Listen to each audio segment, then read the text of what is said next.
Yeah, hi there, this is tuxocher.com again. Welcome on my video channel. In the today's episode, we want to talk a little bit about proxy files, either on video editing software like Vinci Resolve, and of course right away in the camera, like that is one offered in the Lumix S5 II and in the Lumix S5 Mark II X. So far I didn't use proxy file at all, because even of my low-powered X300 desktop PC with a 8-core CPU, I was able to edit my YouTube videos, for example, because I reduced the resolution of the timeline to a quarter. And since I don't use that much color grading or adjustment clips or fancy effects, that would do so I could edit them on the lower powered PC. And of course, in the couple of versions ago, I tried it with proxy files, and at that time proxy files were only available for a certain folder on your file system, and that had the disadvantage that the folder would grow up in size, because all the proxy files wouldn't be deleted after the project is done. But now you can handle that different. But first of all, we take a look on how to configure proxy files in DaVinci Resolve. So let's go to the desktop PC. Okay, I started here DaVinci Resolve with a test project I did for the proxy generation. The only setting you have to do, or two settings you have to do, is here in the settings for the project. I advise you to choose proxy media resolution down to a quarter. That should be enough if you consider here the size of the clip compared to the size of the whole display. That should be more than enough. As a proxy media format, you choose the H.265 codec, or you can try the 264, but I choose the 265. And that is all you have to set here in this settings, in the project setting. And then you go over to preferences, and here under media storage you select here this setting here, that is proxy generation location, and that is responsible for that the proxy files are generated in a subfolder of your project, which is pretty convenient. I show you that here in the File Explorer. Here you see that is the original file. That is almost 3 GB in total. And here you got the proxy file, and that's only 67 MB. That's quite a difference. And so here, even with a not so powerful desktop PC, a mini PC, you can scrub through the timeline very quick, and you are able to edit and even add adjustment clips, color grading, and so on. That will do it all. If you choose, you can see here this little label here. That means that there are already proxy files generated. If you want to edit without the proxy files enabled, you can deselect those here. Then the DaVinci Resolve will choose the original file. And of course, we enable that here again. And of course, if you deliver a project or export a video clip, DaVinci will surely use the non-proxy, the original video clips from your camera. Okay, as you could see, that's pretty easy. You just configure the project settings and the main preferences of the program. And with those settings, the proxy files are generated in a subfolder of your current project, which means the folder where you have your video clips in.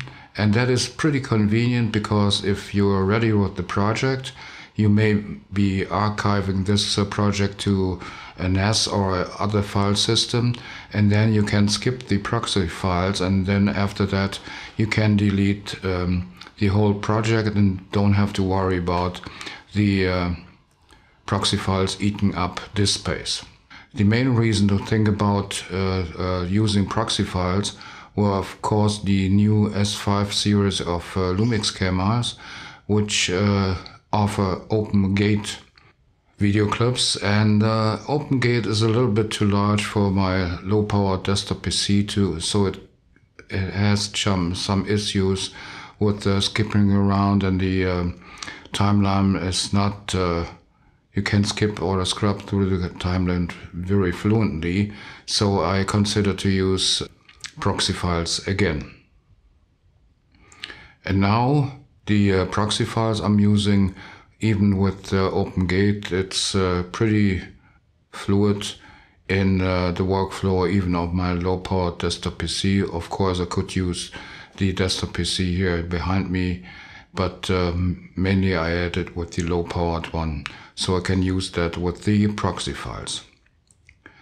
But there is another option, and that is generating those proxy files right away in the camera. And since the last firmware update, the Lumix cameras S5 Mark II and Mark IIX offer such a setting, so we go to the camera and take a look how to configure that. Okay, since the last firmware update, the Lumix S5 and Lumix S5 Mark II and Mark IIX can record proxy files. That means a lot smaller files for editing and so forth, or for sending to Frame.io. I want to show you the setting. Go to here in the menu, go here in the settings. There you got the proxy recording settings. You see that's already set to on, and you can choose the proxy quality, which is either high or medium quality in 1080p, or a low quality in 70p. Okay, go back, and now if I start record, you can see that here the proxy recording cannot be performed because the recording media are of a different type.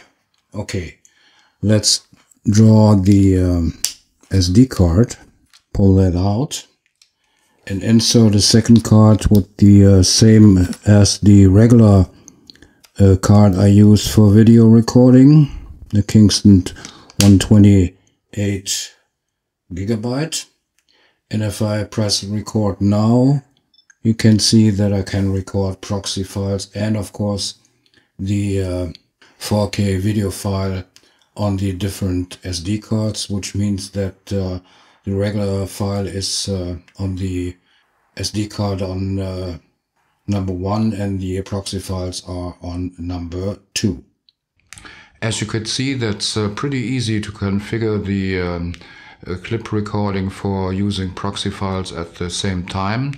What I don't understand is the requirement that both SD cards, at least if you try to use proxy files with the SD cards, that the SD cards will have to have the same amount of data, or must be the same mainly, because mainly proxy files are a whole lot reduced in size, so you have to get away with using a smaller SD card for the proxy files. But okay, the firmware doesn't allow that, so you have to use identical cards, at least in size and so on.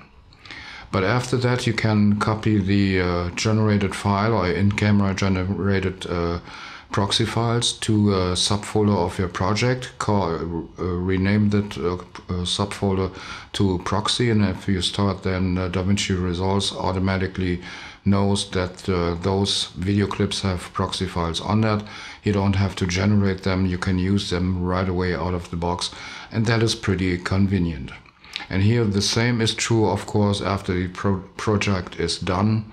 You just archive your project, skip the proxy files, and then you don't have to worry about proxy files even eating up your disk space.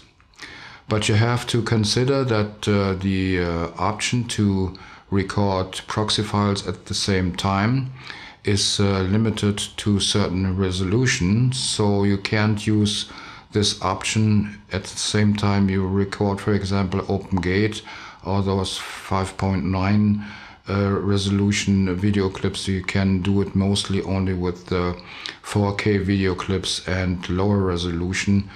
That might be too much for the processor of the camera. So if you're mainly recording video clips in OpenGate, then you have to generate the proxy files in DaVinci Resolve later on. Okay, that was my little review on the proxy files in DaVinci Resolve, which is now pretty convenient to use, and proxy files generated right away with the recording in the camera. If you have any questions to this, you might as well put them in the comments here in this video or in the comments to the corresponding blog post. And it surely would help my channel if you consider to place a like on this video and of course subscribe my channel, but then don't forget to hit the bell so you get a notification every time I upload a new video. Okay, that was my little review, and all I have to say is till the next time, ciao, Tux Oche.